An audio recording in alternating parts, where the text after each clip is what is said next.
Mr. Roy. Thank the Chairman. Mr. Secretary, there have been over 1 million plus individuals put into proceedings or released into the United States on your watch. I've asked multiple Border Patrol personnel, not the union, mind you, if we double, triple, quadruple the CBP budget, would that 1 million release go down? And they categorically said no, it would go up. Do you agree, yes or no? I'm not sure I understand your question, Congressman. With the addition... With the number of people being released in the United States under current law, would it go down no matter how much you increased your budget? And it would not, as they said. Do you agree, yes or no? Congressman, if I understand your question correctly, when individuals are in the United States and they make a claim for asylum... So the number would not go down is the answer, right? Yes or no? That's what they said, and I think you just answered it. It would not go down. The only plan that you offer, the plan you just offered, is to process aliens faster and encourage more to come. We know that to be true. I know it's true. You know it's true. Cartels know it's true. And people around the world know it's true. And that's why people are coming. That is false. It's not false. Yes, it is. The entirety of your plan says that. The Secure Fence Act of 2006 says what? That the Secretary of Homeland Security shall take all actions the Secretary determines necessary to achieve and maintain operational control over the entire international land and maritime borders. Will you testify under oath right now? Do we have operational control, yes or no? Yes, we do. And we have operational control of the borders. Yes, we do. And Congressman, we are working to... Listen what operational control defined. In this section, the term operational control means the prevention of all unlawful entries into the United States, including entries by terrorists, other unlawful aliens, instruments of terrorism, narcotics, and other contraband. Do you stand behind your testimony that we have operational control in light of this definition? I do, and Congressman, I think the Secretary of Homeland Security would have said the same thing in 2020 and in 2019. No, the Secretary would have at least had a basis for saying that we have some sort of control of the border. But the fact is, we currently have people flowing across the border, including dangerous narcotics and dangerous members of terrorists, which your own agency sent a letter to my office after 8 months. We sent a letter saying there are 42 people on the terrorist watch list that are in the United States. But you just said to Mr. Jordan, you don't even know where the hell they are. And that's what you're saying is operational control, including entries by terrorists and unlawful aliens? It's not. It's not operational control. Mr. Secretary, let me ask you a question. When we're looking ahead and we're talking about asylum, okay? Here, if the officer determines at the time of the interview that an alien has a credible fear of persecution, the alien shall be detained for further consideration. Mandatory detention. Any alien subject to the procedures under this clause shall be detained, pending a final determination of credible fear of persecution. Is everyone being detained? Yes or no? No, and as a matter of fact, Congressman, that is an issue that is before the United States Supreme Court. And the fact of the matter is our law says they should be detained, and your agency is releasing people on purpose in order to flood the zone and make sure that more people can come to the United States. And you use parole to do it. Parole of aliens within the following groups have been retained, come down here on a case-by-case basis for urgent humanitarian reasons or significant public benefit. Yet your office is using parole. But when you use parole, the fact is they're not showing back up to ICE. Your own letter to Senator Johnson, to this committee, have acknowledged they're not showing back up to ICE. How can you be saying that you have operational control or that we're securing the United States when they're not showing back up? Congressman, are you actually interested in the facts and the law? Yeah, I'm reading you the law, and I'm actually talking to you about the facts about who's into this country. Actually, you're now let's actually go to something that's Chairman, can the witness be allowed to answer the question? Well, there wasn't a question there to be answered. Gentleman's time. Point. Now let's talk about the damage being done to the United States of America. Mr. Secretary, do you know what this is? This is a mobile morgue, a body trailer, needed by counties in South Texas overwhelmed by dead migrants. That particular trailer is filled with these bodies, 27 bodies that were stored in this mobile morgue in South Texas with dead bodies of migrants.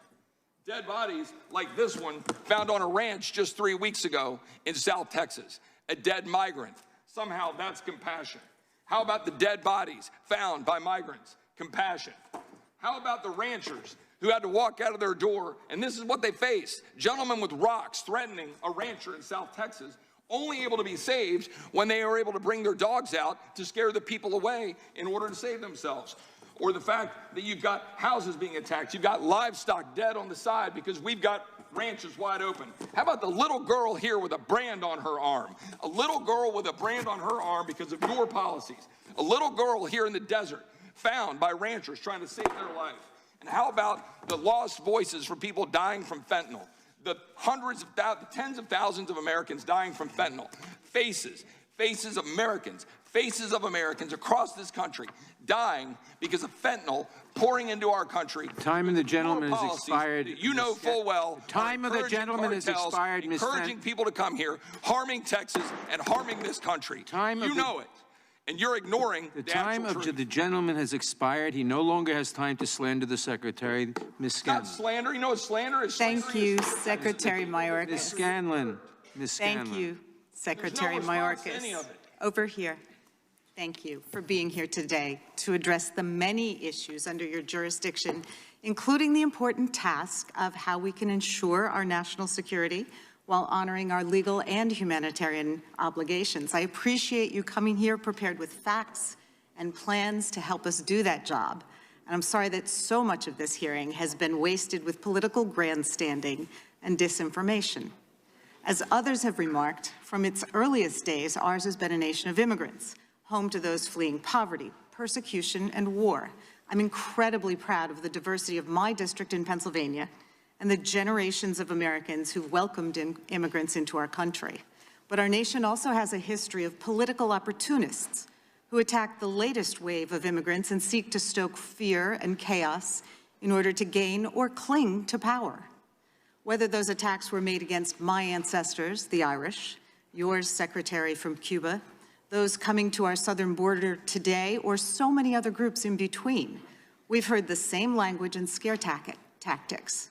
But then and now, those attacks are a sham, vile, attention-seeking, to divide and distract us from their proponents' lack of seriousness, their lack of solutions, and even at times, their own misconduct.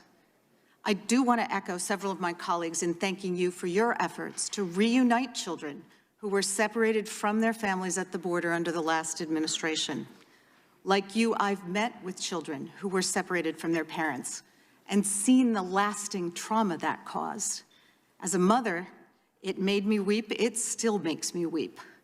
As a patriot, it makes me sick to think that our country played any role in the immoral and heartless decision to rip children from their mother's arms for purely political purposes, with no interest in how that action would traumatize those children and no plan to ever reunite them with their families. So I appreciate your efforts in that behalf. I also would like to turn to an issue of immediate concern in my district. The city of Philadelphia was the primary point of entry to welcome thousands of our Afghan allies who fled their homeland after the fall of that government last summer, and hundreds are attempting to settle in our region. The fact that we anticipate a wave of Ukrainian refugees coming to our region as well adds some urgency to the need to address issues in the resettlement process. One of the greatest danger points for our Afghan allies is that family members who remain in Afghanistan are targets for the Taliban. Many family members of Afghans living in the U.S. have filed for immigration parole so their family members could join them here. Unfortunately, we've seen the backlogs in that process, and I understand there are nearly 40,000 parole applications awaiting adjudication. So what can DHS do to reduce the backlog for those applications, and how can it manage that backlog while also addressing the needs of the Ukrainian refugees we anticipate? Congresswoman, thank you very much for your statements that precede your question and for your question which focuses on a very vulnerable population of individuals. So we have sought to prioritize to the best of our abilities the applications of individuals who are in Afghanistan who seek humanitarian parole. We have dedicated personnel to that effort. We're very aware of what the delays are, and we're trying to work as best we can with the limited resources that we have to work through that group of people and that critical body of applications, understanding the urgency. I must say that the personnel of USCIS are just doing extraordinary work, meeting the moment in a number of different regards, given the situation in different parts of the world. Thank you for that. And we have worked with USCIS people in our region, and we know that they are working really hard. I am concerned about reports that Afghans are nervous about affirmatively applying for asylum And according to immigration advocacy groups, there's not sufficient legal assistance to help them. We know how complicated immigration law is. Many of our colleagues have trouble understanding it, and it's particularly difficult if you're coming from another culture and speaking another language. So what can DHS do to ensure that our Afghan allies are able to navigate our system?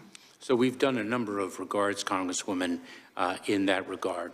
First of all, we have worked with organizations to make sure that we are matching the individuals who might not otherwise know how to seek relief to be able to educate them on how they can. Individuals already present here in the United States who have become naturalized, who have the cultural sensitivity and the understanding and the language capacity to match them with the individuals seeking relief. We've also worked with law firms to be able to provide pro bono assistance so individuals can access the humanitarian pathways that our laws provide. We're trying a number of different ways in which to match individuals' needs with the resources that are already resident here in the United States. Thank you. I see my time has expired and I yield back. Gentlelady.